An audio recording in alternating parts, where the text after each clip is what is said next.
This episode of Fantastic People is sponsored by English Clean LLC.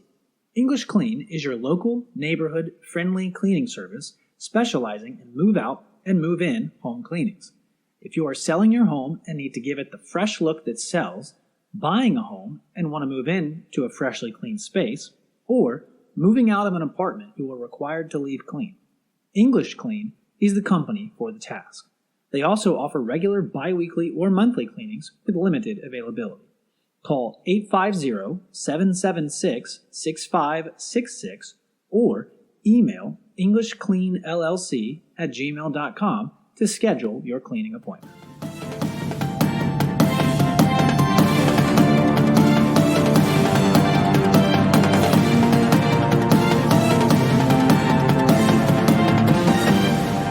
Welcome back to Fantastic People. I'm your host, Christian. And I'm Reagan. And with us here today is a very special guest, all the way from Calgary, Canada, is Kyle Gould, who is the Dungeon Master of the Tavern Tales Dungeons & Dragons podcast. Here to talk with us, of course, with no better topic than Dungeons & Dragons. Well, I think we're going to talk about tabletop RPGs as a whole. I'm hoping Kyle has more experience about these things than I do, because I have only played D&D, but I am excited to do others. Kyle, how's it going? Really well. Thanks for having me. We really appreciate it. You were a recommendation from a former guest of ours, Ty Black, where we discussed BTS. And a little bit of Star Wars. You can't get away with talking to her without a little bit of Star Wars. We forced it. But she recommended you, and I was really excited. I know Reagan was as well. We both have, over the last couple of years, have started playing D&D. And so when someone says, I'm a fan of tabletop RPGs, I'm jumping at the opportunity to talk about them. Absolutely. So, Kyle, first, before we begin, can you tell us a little bit about yourself, what you do, where you're from, where you grew up? Let people get to know you. Sure, yeah. Well, hello, everyone who's listening. I'm Kyle. Yeah, both of you and everyone at home. Canada is not just a neighbor to America. When you make podcasts, which is I do on a weekly and bi-weekly basis, podcasting makes neighbors of us all. So I'm glad to be in the same neighborhood as Fantastic People. That's awesome. About me, I am from Calgary. I'm born and raised here, spent a little bit of time overseas to teach English way back in the day, 20 years ago or so. I have 2 small children, married for 16 years, and those things are relevant because I've always played Dungeons and Dragons and tabletop RPGs ever since I got into high school. That's when I got into it. But the lady I married, Marie Claire, who is the podcaster for What the Force, a Star Wars theory and fan crafting podcast, she has been role-playing since she was born. Her father is actually the creator of chivalry and sorcery. And while he did pass away about 10 years ago, that meant that she grew up in a world where this sort of thing was very normal. It was not normal for me. I grew up playing baseball and hockey and football and track, and the idea of sitting down and pretending to be somebody else was like the weirdest thing in the world. But my friend group did it, so I did it too. And I was hooked ever since. In fact, I'm so hooked that as soon as my kids were able to hold a pencil, roll a die, and talk back to me, they've been playing games as well. And you can tell that because for the last 3 years, I have released on a bi-weekly basis Tavern Tales Jr., which is myself running the game for my 2 kids and around 3 of their friends. That's awesome. And that's an edited bi-weekly podcast in a homebrew Dungeons and Dragons world. That's awesome. And that is, that's why I bring them up. I have played probably 200 different tabletop role-playing games over the year. Wow. Disney Villains, is that one of them? I have played that game. Yes, I have. My Little Pony RPG is one of my favorites. Okay, I'll have to check that out. It's so much fun. If you've got little ones, that's the best game to get them in. I have a little near 3-year-old, and Christian has 3 of his own. So maybe we can get a game together. Yeah, that would be fun. Yeah. I highly recommend. It's such a great, simple basis, and it's a game about learning lessons with your friends, which is really what TTRPGs is all about. Yeah. That's super awesome. All of that gets me pretty hyped.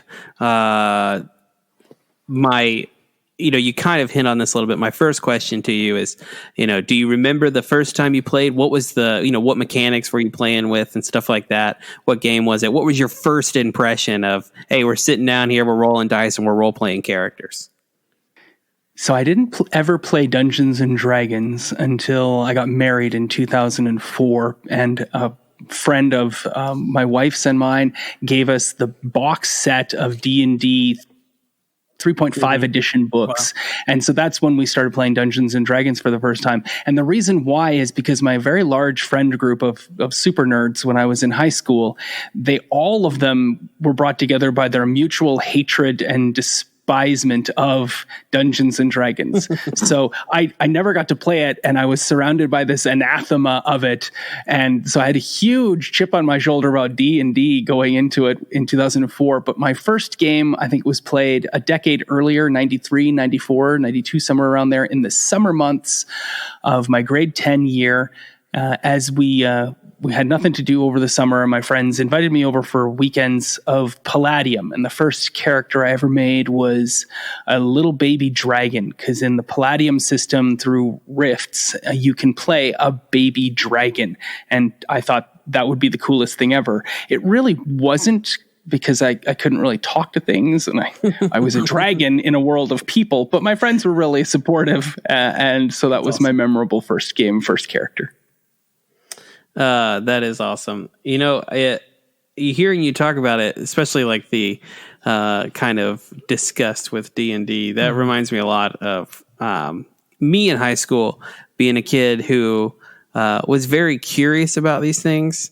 This is twofold. I should say this. Part of it I'm putting on other people. Part of it is on me. Number one, I didn't have anybody to play with. No one else seemed interested in doing it. Number two was I always kind of had this what I thought was self-respect. I was like, I'm a nerd, but I don't play tabletop RPGs. I'm not that big of a nerd. And what I was really doing was a disservice to myself, because what I really wanted to be doing was playing tabletop RPGs. But eventually, when I was 29 or 30, eventually found people that were also either A, interested in playing, or B, were like, I don't have anything to do Saturday night. I'll come over. Right. Well, I mean, that's true though. I mean, that's similar for me. That's how I got into it, was through your just general, I've always wanted to do this. Yeah. Would you be interested? And at the time that you asked me was right. That was perfect. If you had asked me a year before that, I would have said, no, I don't think so. But I mean, it's true. I grew up into things that were considered, I guess, nerdy or, geeky, or I just didn't care. If I liked Star Wars, I liked Star Wars. Big deal. What about it? But I had friends that were on the baseball team. They were an all-star team, and they, so I didn't know a lot of people. There wasn't really people in the middle when I was growing up. There was super, super nerdy, super geeky, into like academia, which just wasn't me. And that's okay for those people. It just wasn't me. So I didn't feel like I related to them. And then you had people that were the super athletic, super sporty. That also wasn't me. I think I quit playing at T-ball because I didn't like the way the helmet hit my head. I was a little whiny baby, right? Like when I ran, I didn't like how it bounced on my head. So I was like, why would I want to do this? But that's okay. That wasn't for me. So finding somebody in the middle was very difficult. I didn't want to be with the crowd that was playing D&D at the time. Although I was curious about it. I wanted to play. I didn't really want to associate with that crowd, just because, like you said, doing a disservice to yourself. I was just being... You care a lot what people think of you when you're that age. You do, especially in like middle school and early high school. And so I tried to find my middle path somewhere, and that did not include tabletop RPGs. But as I got older and I saw things on TV and the way it was depicted, I'm like, this actually seems like really fun. But to my surprise, when I played, I wish I'd played years ago, because what I found out was I loved video games, and video games in our generation was socially acceptable. By the time they were like in mainstream, it was socially acceptable to play, Halo until you fall asleep at night. Well, when I started playing tabletop RPGs, I found out that's exactly what I've been doing this whole time. The mechanics, they just shoved them in a computer. Like, that's exactly what I've been doing this whole time. So yeah, it's a great experience. Kyle, I have two kind of follow-up questions. They're tagged to one another. We're both talking about how, we've just recently got into this thing in the last couple of years. Number one, what is your experience with new players? And number two, what is your pitch to people to get them to play? Yeah. Oh, my experience with new players is always a good one, but I have some advice with regards to new players. So I think I'm going to start with that, and maybe we'll segue into... Yeah, no, it sounds good. Let's go for it. The follow-up part of the question. Okay, so you want to play Dungeons and Dragons or a TTRPG, but you don't have anyone to play it with. That's a lot of people's problem out there. Yep. One, it's not hard to find people in social media nowadays, but let's say you've just got a couple of siblings or a couple of friends at school and you are not allowed on social media because you're like 12 or 13 years old. Dungeons and Dragons and TTRPGs are still going to be for you.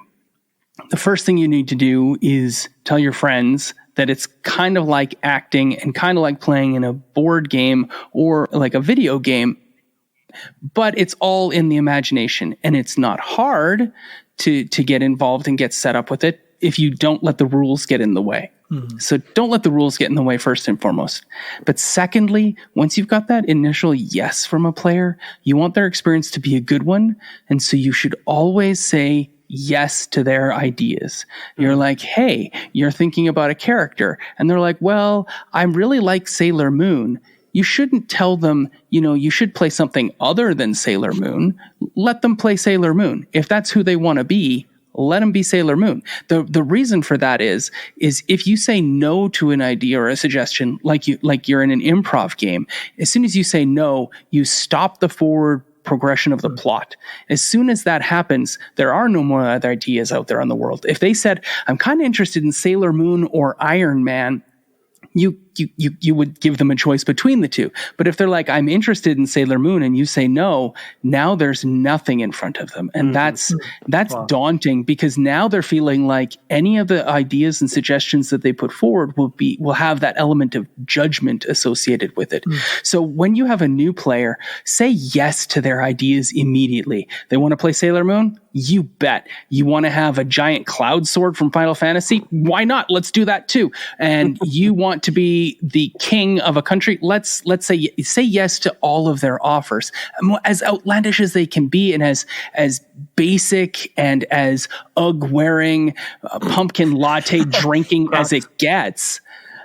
That's okay, because the other element is that you don't know what the foundation of their imagination is. And when you talk about entering the world of the imagination and playing in a D&D game, which is largely what TTRPGs are, people have to draw from whatever their foundation is. And that could be, maybe they only really know Sailor Moon. Maybe they've only seen a few of the Marvel movies, and they don't have a wide base upon which to build new imaginative constructs. You can only be as imaginative as your experiences have given you access to. So my kids, they didn't start out the most interested. My kids were pretty crazy off the get-go, but they've been playing for longer.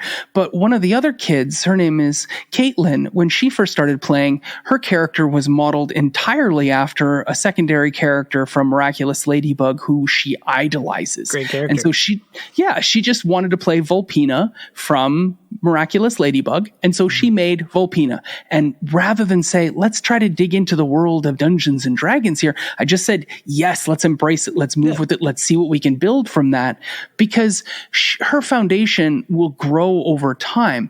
Right now, when you're playing in D&D and you're injecting into the imaginative, you can only build upon that foundation to begin with. So yeah, that's good.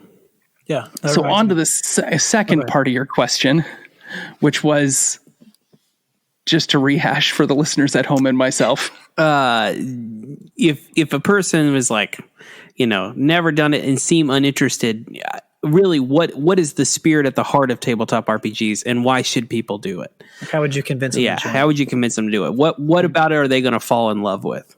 Exactly. So the first part is getting them to say yes. The second part is just to say, would you like to play a game of the imagination? I have a concept and an idea, and I would love to see what you could do and you can inject into this.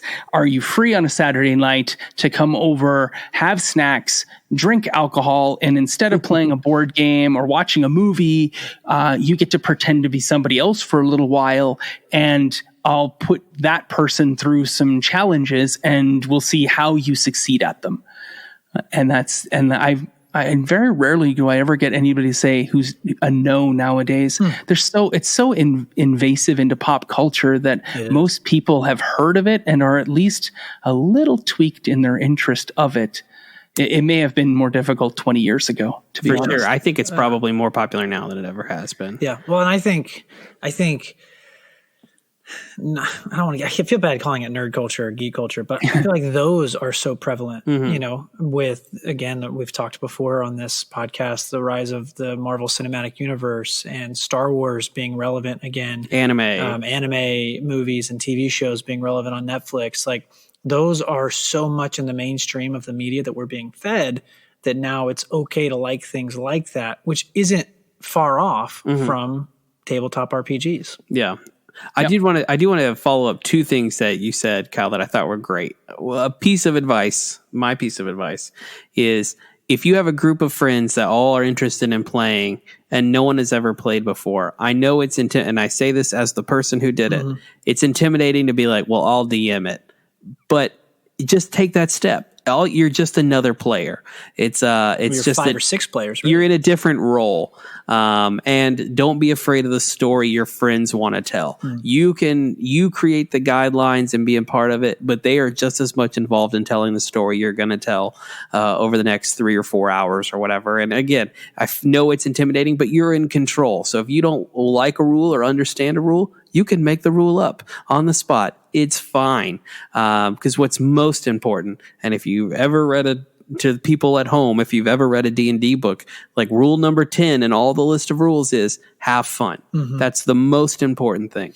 Oh, and to your point, I found it pretty freeing to yes, it's intimidating, but I found it freeing to play Dungeons and Dragons versus the video games that I've played, because while a lot of those games, especially Elder Scroll games, Skyrim, things like that, are so heavily designed around the mechanics of Dungeons and Dragons, there's still computer limits. Like, there's still, you could run and run and run as far as you want into the mountains, but you're going to hit a digital wall that you can't pass. You're going to ask these harebrained questions or try to jump over the horse, and you're going to hit a digital wall. Whereas in Dungeons and Dragons, if the dice let you do it, you can do it, or if the DM as well. But to me, I was like, wow, I get to try so many other things that I've tried before, and I might actually succeed at this crazy thing. And so I find that freeing, really. Yeah. The other thing I would say is the pitch part is, if you love a good story, you're in control of it. It's what we're doing is we're telling a story. We're role playing and we're having a good time, but we're also telling a story together. We're writing it together, and we're doing this as a group of adventurers and as a group of friends. But at the heart of what we're doing is crafting a narrative and telling a story that we get to share. And so, later on, we may be having a cup of coffee and we're like, hey, you remember when we slayed those gnolls in this mine shaft and this crazy thing happened? Well, it wouldn't happen in any other game. It only happened in ours that way. And I think that's just really special and creates a sense of community with people. Yeah. We've talked a lot about D&D, but you said you played like 200 different mechanics. Kyle, what are some of your favorite game systems out there? Whoa, well, I don't know if I necessarily like any specific systems. I do like some particular rules. So let's touch on those within the context of that. So Fantasy Flight Games releases Star Wars, and I'm in a podcast for that actually called Flight Risk, a Star Wars crime dramedy. Cool. And what I love about that system is that when you roll these special dice that they made for the system, you actually roll successes and failures, but also advantages and threats. And that secondary piece, the success failure is I really want to, shoot the bad guy. We're in a cantina and I'm going to shoot Greedo. And so if I roll the dice for my shot, my successes and failures will indicate because they balance against each other or not, right? Yeah, but it'll indicate whether or not I was successful in shooting him or not. But my advantages and my threats, if it comes out to be an advantage or it comes out to be a threat, that is a story moment. That's a negotiation piece where you talk with the game master as to how you want to play those. Maybe those advantages come through in he drops his gun. Maybe the threat comes through in something completely different where the guy's two buddies come out of the bathroom. And so you never know exactly where advantages and threats are going to take the game and take the story of the single die roll. So every die roll has a narrative, sometimes mechanical, but most of the times a narrative piece to it that is apart from being successful or failing. Wow. So I really like Star Wars Fantasy Flight games for that reason. I've played a lot of Monty Cook's Cypher system and Numenera. Numenera is a great dystopia, 3 billion years in the future setting, and it's supposed to be alien and magical and science fiction-y, and also still drawn down to the root level of you're a hero in a dystopic world. How do you make that work? But what I love about that system is that the game master never rolls the dice, ever. If a bad guy's going to shoot you, you roll the dice. You determine the threats, and then the threshold of the difficulty is also a negotiation with the game master. He's shooting at you. But my character is fleet of foot, so that should make it the higher I roll here, the better, right?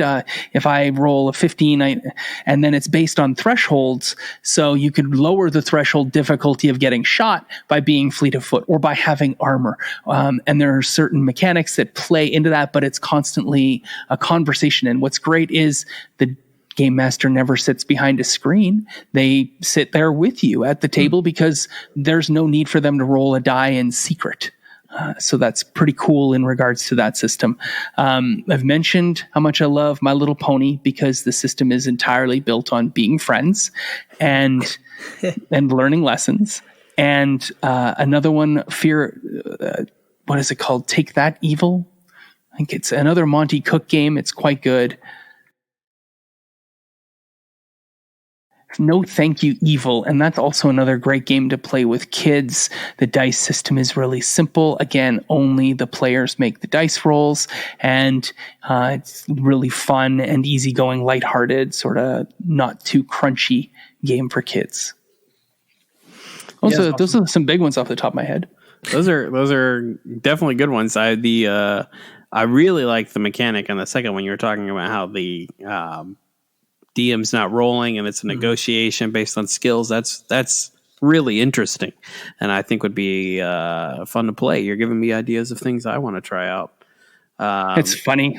I've already started implementing some of those rule pieces into Dungeons and Dragons. So when a monster has to make a saving throw, I just ask the player to make the saving throw on their behalf. Oh wow! I can add the modifier and let them know, but that's not too difficult. And if they're going to take damage from a firebolt or whatever, and they've got a big pile of dice in front of them or a fireball, I'll make them roll the dice, especially if it's falling damage or whatnot.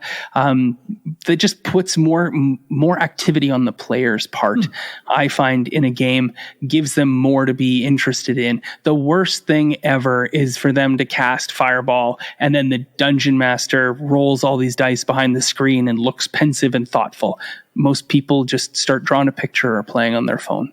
Yeah, I like that. That's because I can also see as a player, there's an extra layer of emotion there of, there's some kind of responsibility that I have done this to myself. And there's a little bit of fear there. I like that a whole lot. That's cool. you also talking about kind of like this dystopic world. Our very first guest was an action figure customizer who he has created this. It's a dystopic world called the Ronin verse, all based around this custom action figure he made. And hearing him describe the rules of this world he's coming up with sounds very similar. We told him at the time, like, man, this could make a great tabletop RPG. Like, yeah, for sure. Because there was, magic and science and gods, Background new characters, gods, old gods, anthropomorphic characters. It was deep. He had come with a lot of rules. It sounds, kind of similar to the stuff we're talking about. Yeah, that's awesome. And Kyle, I have a question. You got a degree in English literature. Do you feel like that plays a part in your love for tabletop RPGs? Not just obviously it makes you, or I would say it makes you more qualified to be a good game master. But as far as your actual love for the games, do you think that's a big part of it? Yeah, I talked earlier about building a proper foundation to stack and be an architect of your own creative imagination. And for me, having a degree in English Lit means I have this large bulwark of fiction I've read, of things I've had to undertake, and then literary thought that I've had to really dig into and understand, why is this important? How did the author tell us that it is important? I think that has helped me become a good dungeon master, but I would honestly think that that's just helped me build a nice foundation upon which to build good scenes, which I wouldn't have been able to implement if I hadn't done improv training and become an improviser on stage. Yeah, that, I think, has given me more tools in my tool belt than my English degree ever did. Yeah.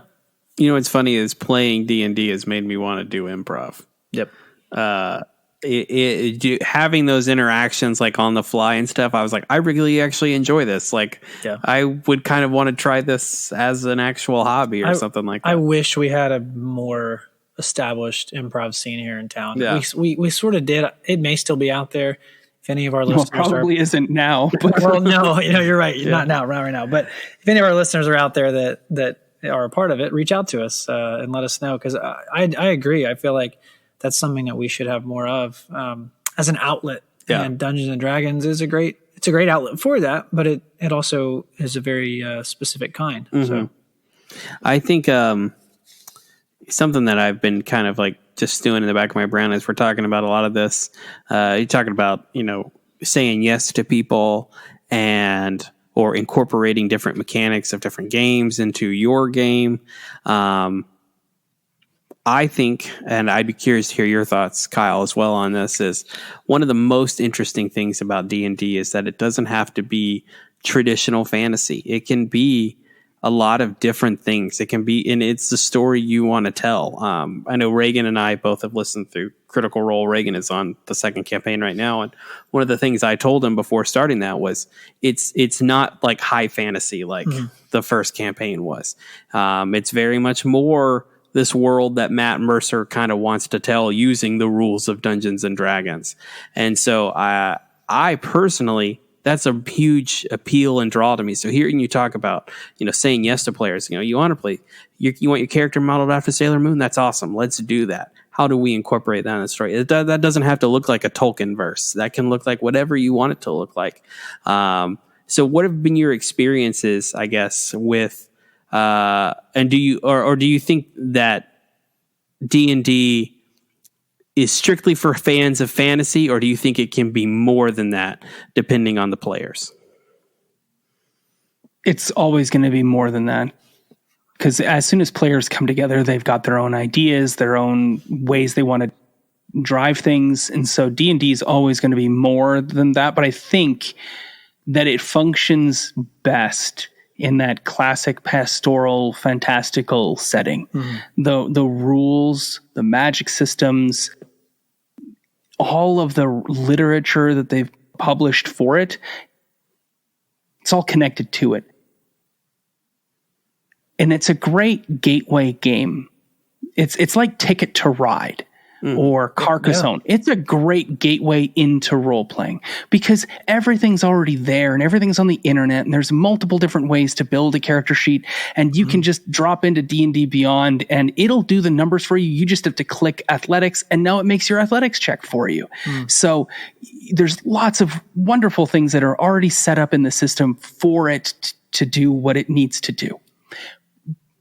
But if you try to move it beyond the confines of what it kind of already is, you start to run into the need to home brew, the need to create your own setting pieces, the need to create your own economics and all of these other pieces that are just a lot more work and are probably being done in other systems and other settings already.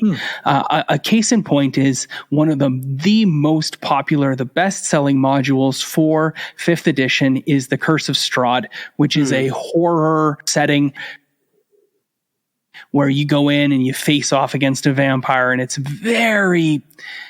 not D&D. It's not fantastical. It's horror, and you're very downtrodden, and there's not much that is optimistic about the place you're in and the people you deal with, and the things you do and the choices you get to make.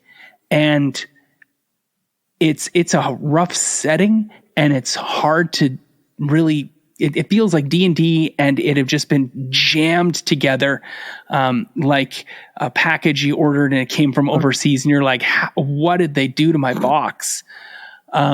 Is really how it feels sometimes in that game. And that just shows that if it hadn't been a great campaign in an easy to understand setting, I don't think it would work. Because it's just, D&D is not a horror based game. If that helps answer that question. Yeah, no, it does. I do think, kind of to your point about there being resources out there, I think D&D understands, or let's say Wizards of the Coast, understands that, kind of to what you originally said, it's always going to be more than that. And because there were so many people coming into the game, and it seemed like for the game to continue to grow, there was more homebrew and things were kind of being pushed out.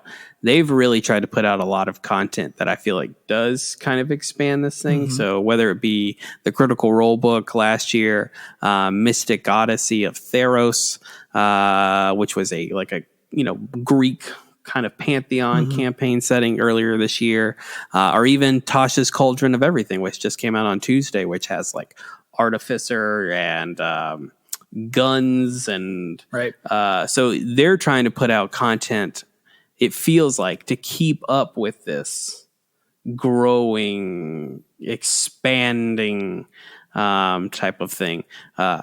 Coincidentally, I have really wanted to play Curse of Strahd. I haven't. However, you make me very nervous about it in your description, Kyle. You should be very nervous about Curse of Strahd. It is a nerve-wracking game. And if you have any bleed of your own personality into your character, it can get very dark, very quick, and very very hopeless. But if you're just like, whatever, it's another character, then maybe that one's an okay game for you to play through. It is evocative. I think Tasha's Guide to Everything, or Tasha's Cauldron, is good, but it's just, they're just putting ever more gauze over the same bandage in some ways. It's hard. You're the industry leader, so they're constantly getting derided by everyone else who's innovating around them, and then it's hard for they themselves to innovate. That book it's exactly a player's guide 2.0, giving you more options, giving you things that they probably should have considered for 5th edition in the first place. But it's hard for D&D to be what it is, because you want that nostalgia of that game with its pedigree and its history of, you have these 6 stats, you get plus to these things, there's a set number of skills, you need to have a sword and shield, and most of your abilities are going to be combat related, even though more and more people day in and day out are moving away from those sorts of miniatures on a map, combat sort of scenarios. And D&D I'm interested to see what's going to happen in 3-4 years when they finally get around to starting to codify a 6th edition, to see what that'll look like, especially with the number of people who are buying it already. And the fact that you can get the basic adventure books and set at Target tells me a lot about market saturation. Yeah, no, that's a very good point. Yep. Even in the couple of years I've been playing D&D, it's been just an explosion. Seeing it at Target's the perfect example of that. Well, even D&D Beyond, with all of the that's a huge digital one, access you can get, and the way that they've already changed. I think it's pretty cool to have it online and have the ability to do the electronic character sheets, but the manual, like doing it manually, to me is part of the experience. When you have a computer just calculate after with a click of a button, that changes it. So you're right. I'm just curious, Callie, your opinion. I don't know one way or the other, but do you think that some of these changes are about are coming about because of who's playing the game and their attitude towards it? Or do you think that there is a possibility that maybe people are getting more into the role-playing side versus the combat side, and that's also influencing things? What do you think is the driving force behind these changes? Oh, I am not a marketing guru by any stretch of the imagination, nor do I care over much about statistics.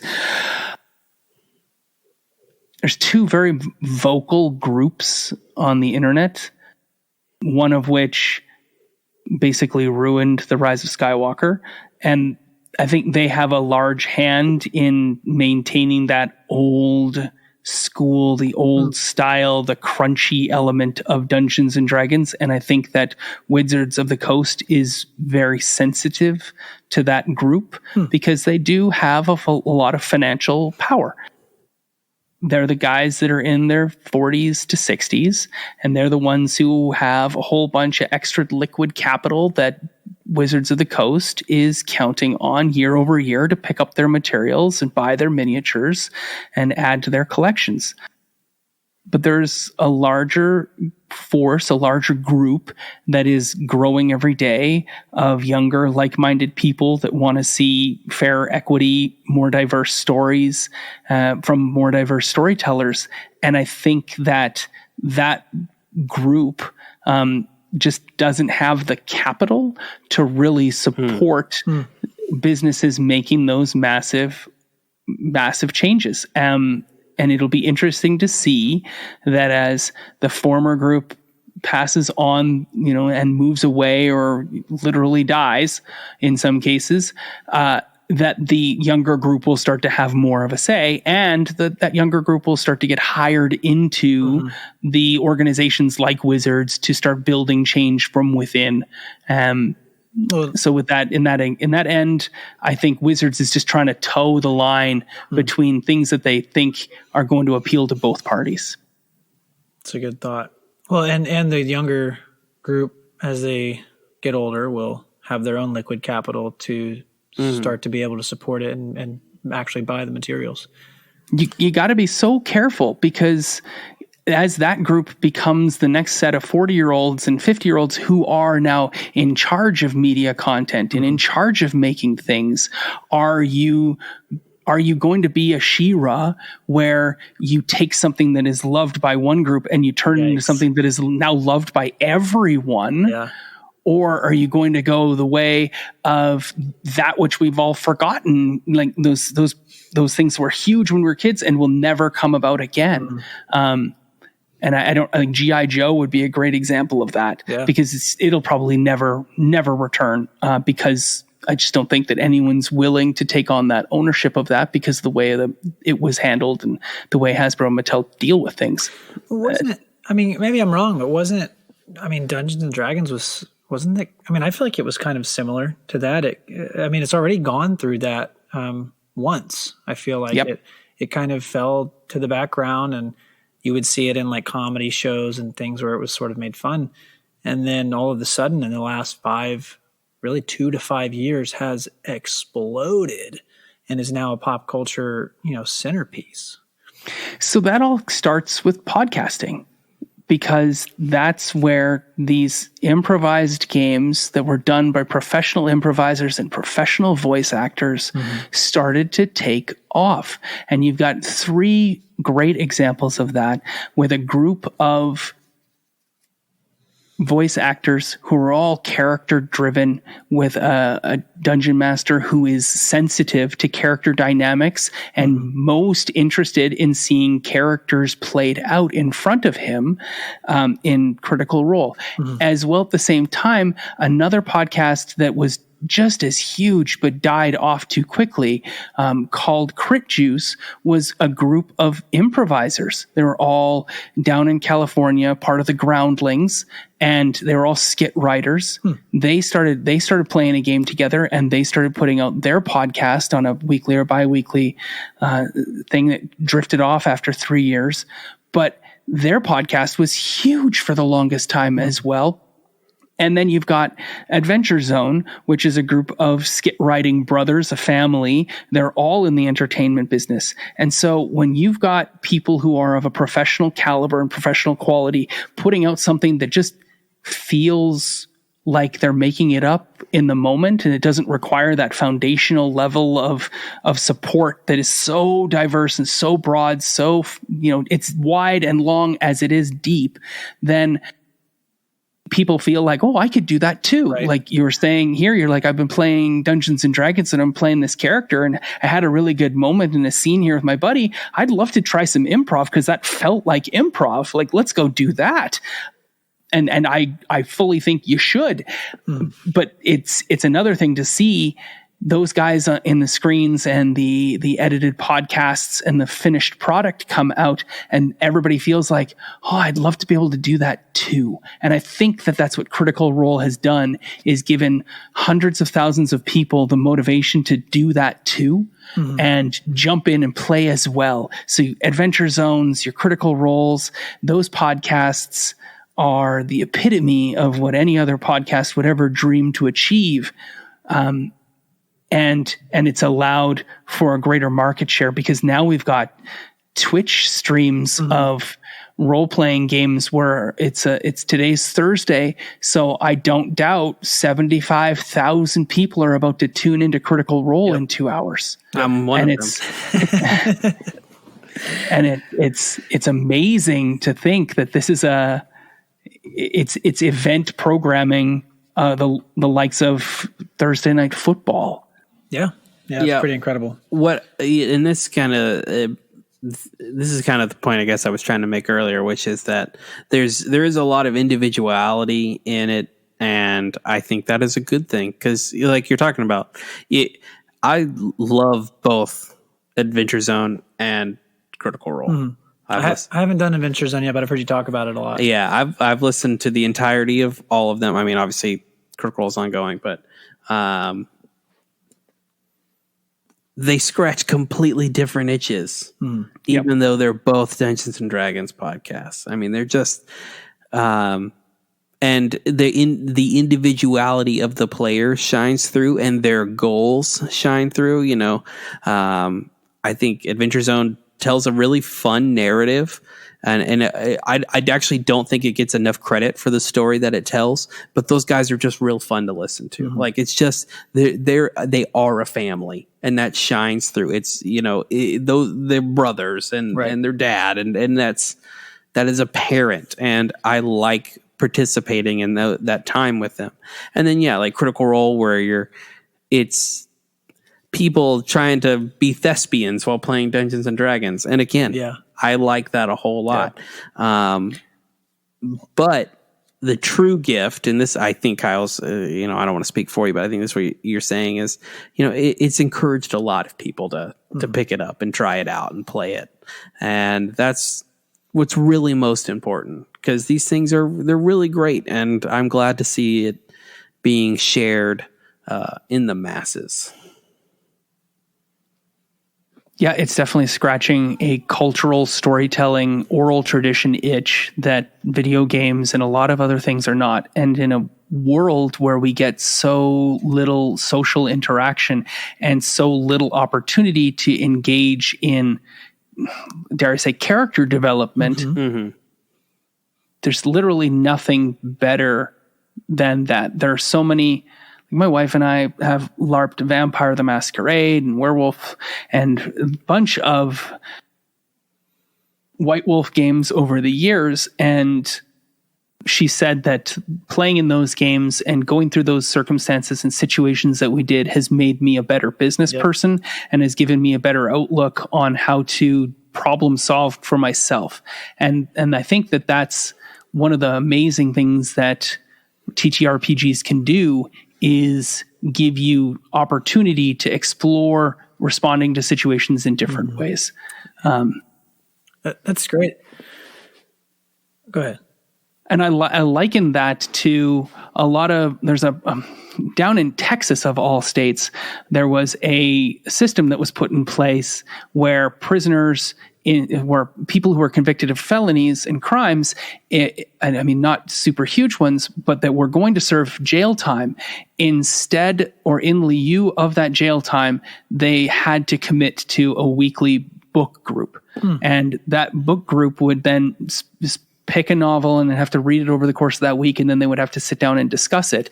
And within 6 months of this program being in place, the people who were running it, the psychologists and psychiatrists, could see that these people were already changed. And when you talked to the people, they were like, I never really thought much about how other people think or how I could do something differently than the way I was raised to approach it, or just my basic understanding of that problem to approach it. But after I read this book and saw that they were in a similar situation as I was, but they did this other thing, I felt like I could do other things as well.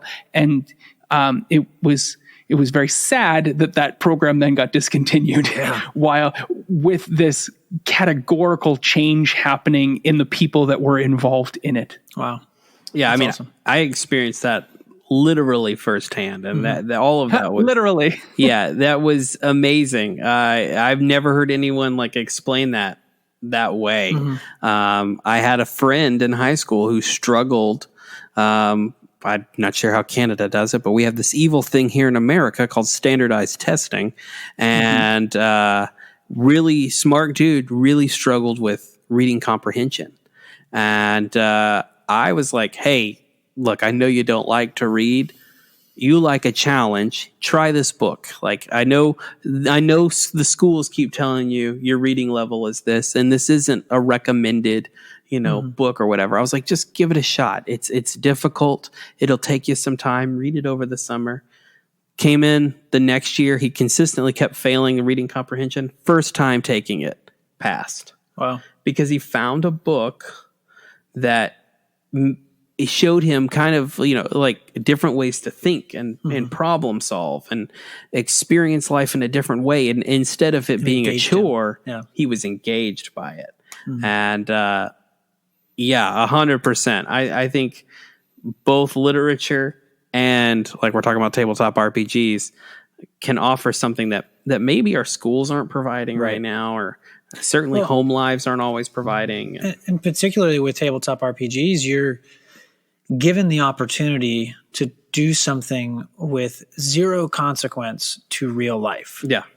But the decision has weight. But it does. The decision has weight. The consequence still affects you emotionally, and your critical thinking skills. And I know for me, I mean, I think I've shared before, I play it safe in that I pretty much always play the same character. I've got even my character name in our current game, Christian, is a name I've used before, or it's a combination of names I've used before in video games.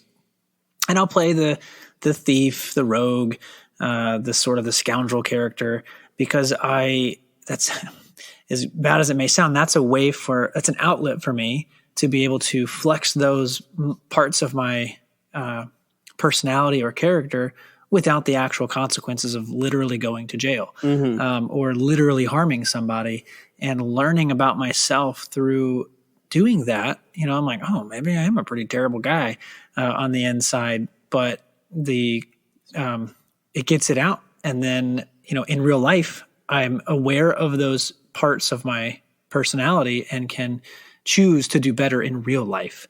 Or I would say I've had the most fun when I've played, when I have taken deeper risks with my characters. I think we played a one shot.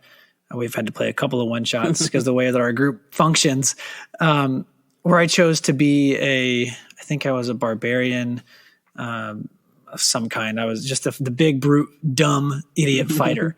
I had the most fun with that because I was forced to experience life through a different lens that is not me. And I remember, I'll never forget, we were on whatever ship we were on, and we had all these decisions to make. And typically I'm the decision maker, but I'm the idiot in this game. I can't say a word. I have to do a bunch of dumb things that are probably contrary to pushing the plot along. And I'm having to sit there and think, okay, what would this character do? How can I internalize this and act accordingly? And I had a blast doing it. But it helped me understand people in real life that are like that are just not as intelligent or as strong-willed in decision-making, and sympathize with those people. So it's an amazing thing that you can have fun, but also learn about yourself and life and others while you do it. Yeah, I just want to point out, of all the games I've ran, that was my favorite one. Yeah. And that whole, like, just starting off being on a slave ship, locked up, almost immediately starting with a problem for you all. That's the most fun I've had running a game, because the way you guys problem solved and thought to get out and how you all interacted was a joy to watch. Yeah. Oh, I think everybody internalized their characters too, which made it, because we were all being a little bit different than what we would normally be in real life, which I'm sure is entertaining to watch. Kyle, so one thing we always do is we like to be realist, or maybe even nihilist. Is we recognize that with all fandoms and all things that there can be some negatives. What are some maybe critiques you have about about maybe, let's say, you could say Wizards of the Coast or tabletop RPG communities? I mean, you kind of already hinted on some of these, but what if you had to say this is where we need to improve? What would you suggest? People need to buy more indie games. That's a good one. Straight up. There's so much in the way of development, and because like a TTRPG is just a system by which you can construct a shared imaginative setting. So how do we share that same imaginative space? It's the same as in an improv game and an improv show. We have to have these unspoken rules that all of the performers know that maybe the audience isn't aware of, that help them navigate their scenes and drive things forward. Don't play for the cheap laugh. Always say yes and don't upstage your fellow actors. All these things that they have taught and trained over time. Well, because people sitting around a table, one, may not know each other very well, two, may not know what they're there for, and three, they may not know how to interact with either each other or the setting in a confrontational way. You have to have some rules to establish that. And that's where it gets interesting, because different people have come up with different ways to navigate setting that imaginative structure up. And they're constantly innovating and constantly creating new ways and new wonderful things to think about when it comes to sitting down at a table with your friends. And that's why I would recommend you go and check out a Powered by the Apocalypse rule set and play that one night, and go grab Fiasco from Bully Pulpit Games and play that one night, because you're going to get an entirely different sort of experience. And when you take it back to your regular Dungeons and Dragons setting, or your regular game, whatever it may be, if it's Cyberpunk or Shadowrun or any of the littler guys like Vampire the Masquerade, you're going to be able to take things and methods and mannerisms out of those other systems and games you've played in and inject them into the game you're running, because the game you're running isn't exactly Dungeons and Dragons. It's already different from Dungeons and Dragons. There's already rules that you don't really like as much. And you're like, you know what? Encumbrance and carrying stuff, who cares? Have all the axes you want. And so people are already throwing rules out from Dungeons and Dragons already. And so, you know what? Start incorporating other things into that. The Masks game, which is coming out in March. It's a new thing for Tavern Tales. It's the same 5 players that are in the game currently in our Shrine of Tamo-Chan game. They've moved over to Masks. And what's great about that is simply one question. What do you do? And that's a question that I've internalized to my players now, that I set up a scene or I set them in motion. I'm like, you know what? You're climbing the hill and suddenly a large boulder comes crashing down the hill towards you. What do you do? And instead of saying something like roll initiative or whatnot, I try to get them into the perspective of, here we are in the imaginative world. What do you do? Gives them an immediate emotive response to the scene we're setting, as opposed to looking at a character sheet and trying to find dice to roll and find something that they're relevant to. What do you do is such a great question to ask regularly as a dungeon master. Yeah, I mean, excellent advice. I remember this should have been my first clue that 2020 was going to just be awful. There's my wife and I, since like 2015, 2016, have spent New Year's Eve with the same set of friends purely by accident. We both had plans that night. Both plans got canceled. We were just going to have dinner, end up staying up till midnight. And we've just done it since then. And so this year, this guy also plays or has played in our game. Yeah, he hasn't played in a while, but been a long time. If you're listening, come on back. But he and I had discussed we should get our wives to play, and so I took the Call of Cthulhu rules and was going to do, since we were bringing in the 20s, I was going to apply those to like a Gatsby style 1920s roaring party. Well, it ended up not happening. Okay. Someone got sick and we had to cancel the party, and it was the first year in like 5 years we didn't spend New Year's together. So we cursed 2020. That's fine. So you heard it here on Fantastic People. It's all Christian. Yep. Kate's fault and their friends. So I'm sitting on my Gatsby Call of Cthulhu game. It's a file saved on my computer to play sometime, but there are a lot of systems that I want to try, like Vampire the Masquerade, that I just haven't had the opportunity to, and I need to make time for it. It's not just D&D. I need to do it. And there are so many Discords out there that the main publishing companies already have that are just built for the fans, and there's a looking for group setting, little forum in there, and you can just pop in and jump in and play. I've played so many games recently over Twitch on stream, or just over FaceTime with people that I would not have otherwise gotten to, just because the companies have put these things together, and you start to make a name for yourself as a person who says yes, and suddenly you're producing Saturday Night Vampire the Masquerade Boston by Nights on Onyx Path's Twitch channel, or you're being asked by Onyx Path to put together the Kickstarter's just finished. Can you run an aberrant superhero game for us on stream? So that there's opportunity galore. There's no money involved. But it doesn't cost you anything that you don't already have access to. Yep. So get out there, find a game that you're interested in, and doubtless you'll be able to find some people to play it with. And when conventions come back, go find a way to Origins in Columbus, find a way to Gen Con in Indianapolis, and sign up for some games there, because you will meet new people, find new ways of thinking about things, and come away with great experiences. Yeah, I know we need to wrap up, but you make a good point. This year, or this past year, we still had it in 2020 at our local Pensacon.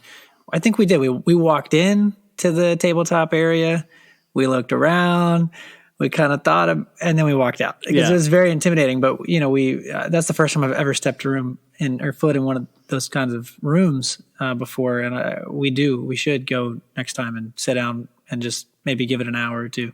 Yeah. Well, Kyle, it's been a real pleasure. Absolutely. And I hope we haven't, what would be the word I'm looking for? Soured your decision to come on here with our inexperienced brains when it comes to TTRPGs, but we love the topic, and while we may be still newbies, we enjoy talking about it. You have a lot of things going on. What would you like to plug here for our listeners to check out? I think just check out Tavern Tales. I know the first adventure, Sunless Citadel, is it's a bit rough on the ears. It's only 22 episodes long, though. But the Forge of Fury, the Hidden Shrine of Tamo-chan, and our upcoming Masks, and all of the other adventures that have been put through over the last 3 years has just been a delight to release. It's one of my favorite things to listen to, and I ran the game, wrote the game.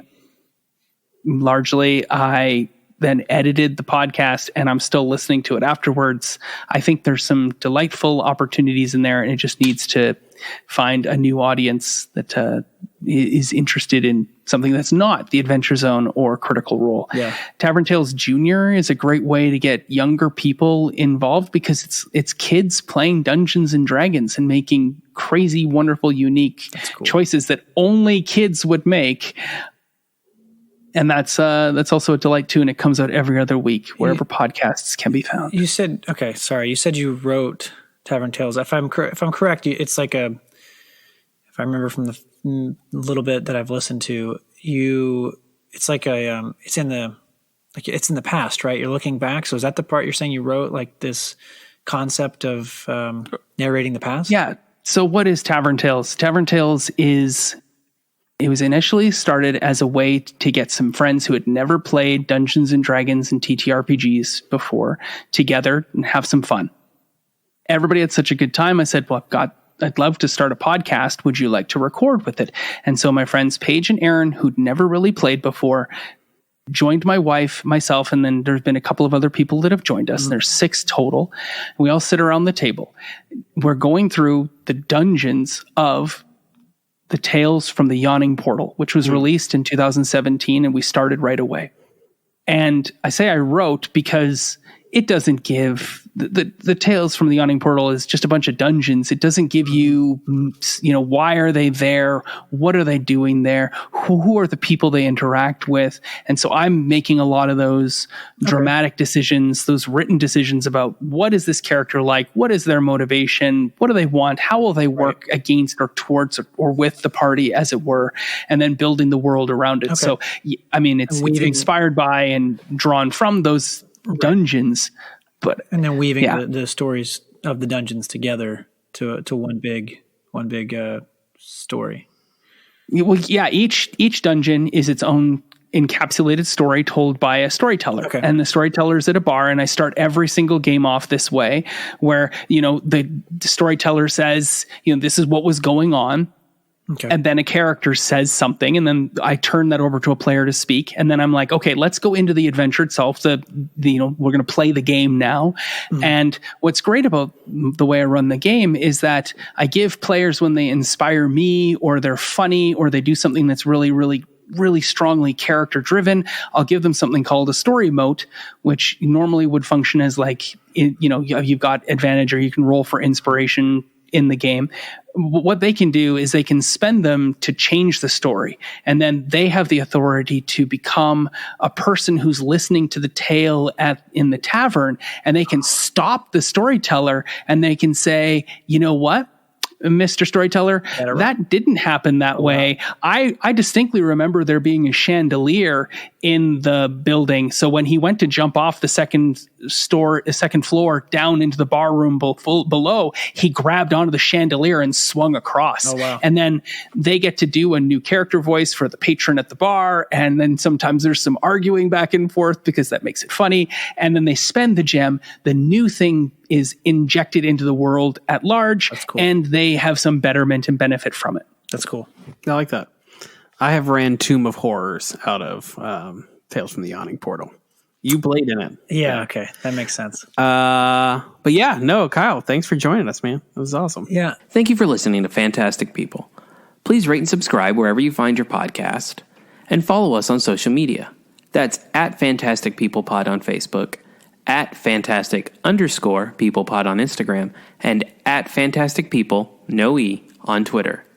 We'd like to say thank you to Alex Edmondson for our artwork and Charlie Hadley for our intro music.